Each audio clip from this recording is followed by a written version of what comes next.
Bismillahirrahmanirrahim. Assalamualaikum warahmatullahi wabarakatuh.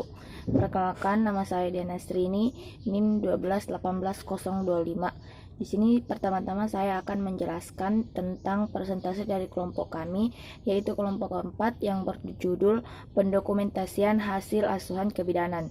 Nah, bagian yang saya jelaskan yaitu pencatatan dan pelaporan. Nah, pencatatan dan pelaporan ini merupakan hasil dari wujudnya sebuah kegiatan atau program yang dilakukan oleh bidan. Adapun output dari pencatatan dan pelaporan ini yaitu berupa data dan informasi yang akan nantinya berguna bagi bidan di kemudian hari. Karena data dan informasi inilah yang berbicara tentang keberhasilan atau perkembangan organisasi tersebut. Jadi dari evaluasi nanti kita akan melihat pencatatan dan pelaporan apakah sudah lengkap atau tidak. Jadi bisa disimpulkan bahwa apakah program tersebut berhasil atau tidak. Baiklah, saya akan menjelaskan slide kedua tentang pendokumentasian asuhan kebidanan komunitas pencatatan. Jenis data terbagi menjadi dua, yaitu data sasaran dan data pelayanan. Sumber data terbagi menjadi 4, yaitu registrasi, kohort ibu dan bayi.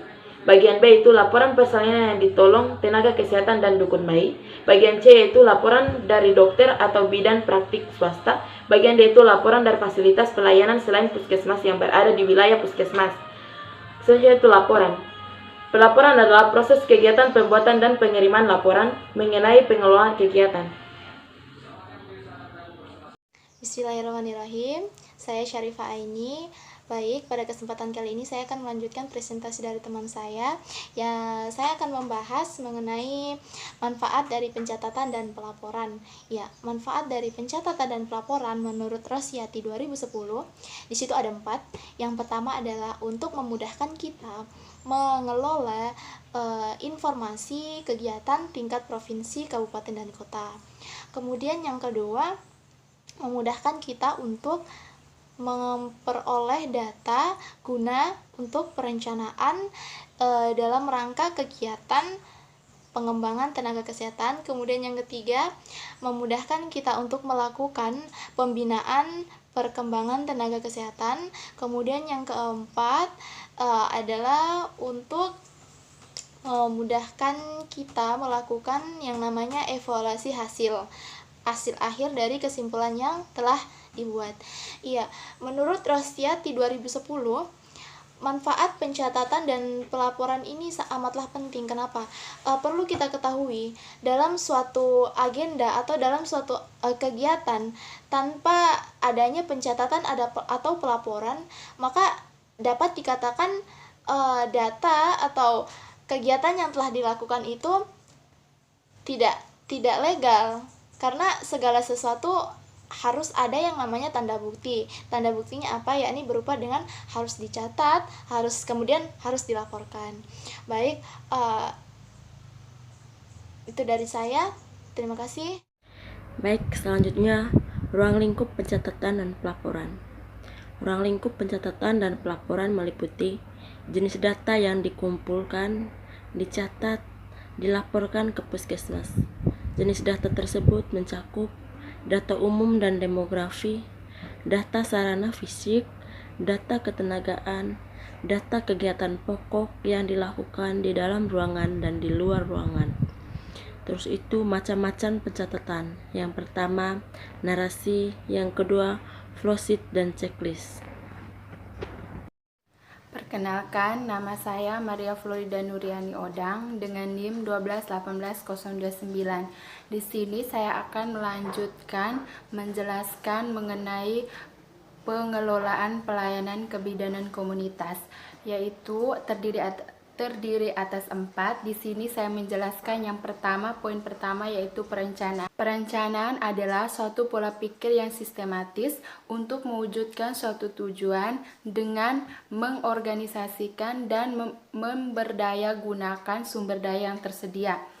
Pun beberapa jenis perencanaan, yaitu yang pertama perencanaan berdasarkan kurun waktu pelaksanaannya, dan yang kedua perencanaan berdasarkan wilayah. Adapun proses penyusunan perencanaan terdiri atas 4. Poin yang pertama menentukan tujuan, poin yang kedua menentukan strategi, poin yang ketiga menentukan kegiatan, dan poin yang keempat menentukan sumber daya. Kita masuk ke poin yang pertama, yaitu menentukan tujuan, yaitu berdasarkan masalah yang telah diidentifikasi. Selanjutnya, bentuk-bentuk dari prioritas masalah, yaitu terdiri dari beberapa bagian. Yang pertama, berdasarkan besarnya masalah. Yang kedua, berdasarkan luasnya masalah. Yang ketiga, berdasarkan dampaknya masalah. Yang keempat, berdasarkan sebab akibat dari masalah tersebut. Dan yang kelima, berdasarkan tingkat kemudahan dalam menyelesaikan masalah tersebut.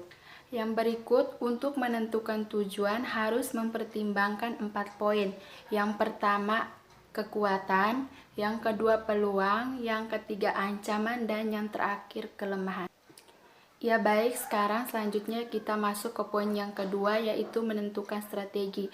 Biasanya diungkapkan dengan menentukan kebijakan dan langkah-langkah.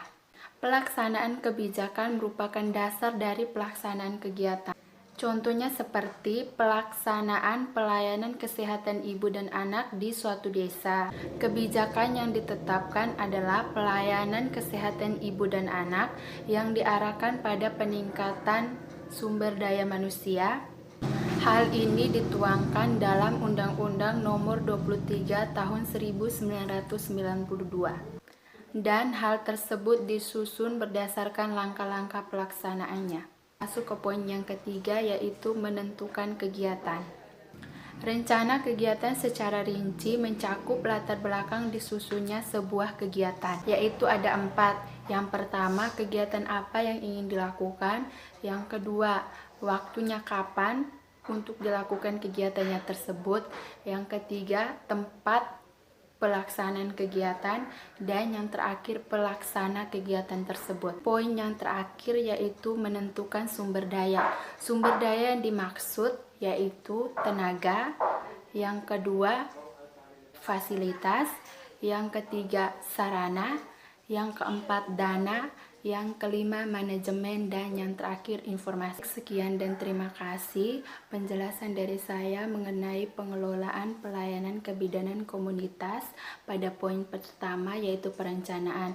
Selanjutnya akan dijelaskan oleh teman saya. Selamat malam teman-teman. Perkenalkan, nama lengkap saya Femilia Suisi Susanti.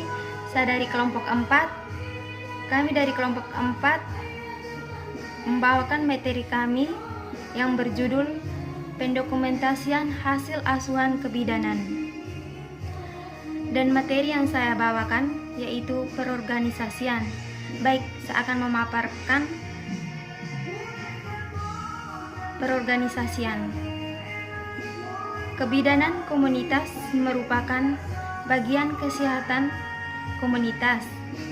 Setiap kegiatan pokok yang diarahkan kepada ibu dan anak dalam kaitan dengan kehamilan dan persalinan, keluarga berencana, serta anak balita merupakan kegiatan terpadu di dalam kebidanan komunitas